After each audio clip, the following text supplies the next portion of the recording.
Good morning everybody, I'm here at Kinross in the wonderful Scottish countryside and I'm visiting Lucinda Russell's yard today. She has 2 yards and I'm going to be riding out 3 lots this morning, doing some exercise, doing some work which I'm looking forward to, and seeing these wonderful facilities in these Scottish hills. And also, to boot, I'm going to have a little word about Ahoy Senor and her Cheltenham Gold Cup chances.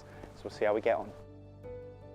Lucinda, I've had a fantastic morning. My fitness has taken a toll, I must admit, but no, great to ride 3 lots up here, so thank you for having me. And just see the Kinross countryside. That's amazing, first and foremost. And how much do you love training in facilities and landscapes like these?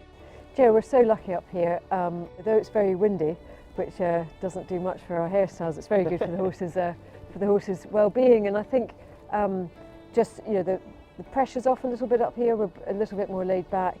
So we do things a little bit differently some yards. I'm sort of from an eventing background, and I've always believed that we have to look at the horse and the stage of training that it's at. So our pre-training is quite rigorous on them, a lot of stamina stuff, a lot of going around the fields like you did this morning, and just getting them to relax and keep on galloping.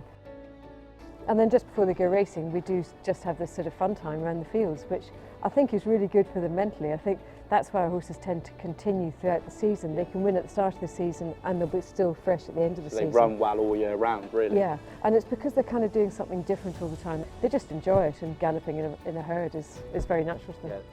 Yeah. We have a sort of mantra that goes through the yard: just look at the horse. And that's what you've got to do. Each horse is different.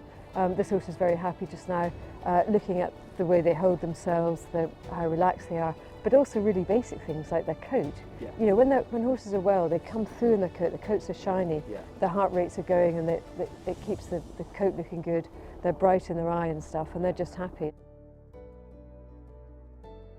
So Lucinda, ahead of the Gold Cup, obviously very exciting times. You've got the Grand National on your notch. How would you win a Gold Cup? I don't know, you've got to have a fantastic horse, a phenomenal horse. Yeah. And I'm really excited. You know, this is Ahoy Senor. He's called Hank at home. He looks very quiet and peaceful just now, but he can be a bit of a handful. Yeah. And he's just a phenomenal horse, and I think we're just so lucky to have him. And he fits into our way of doing things. He enjoys his thing. You can see he's got a nice bit of mud in his face. Yeah. He's just about to go out in the field and have a relaxing time. He's looking forward to it. And we try and treat him, you know, to us this is a phenomenal horse. This is a horse that's right at the top of our list of horses that can win races. Yeah. But we treat him just like any other horse. He's treated just like your pony club pony or your event or whatever. What will the emotions be on that Friday in the lead up to the Gold Cup? Oh, I think with these horses, you know, I could cry about it now, whether it's Correct or you know, these great horses that we've had in the past. You know, it's funny, you know, why I said to trainers before, why does it's almost as if it's a part of you.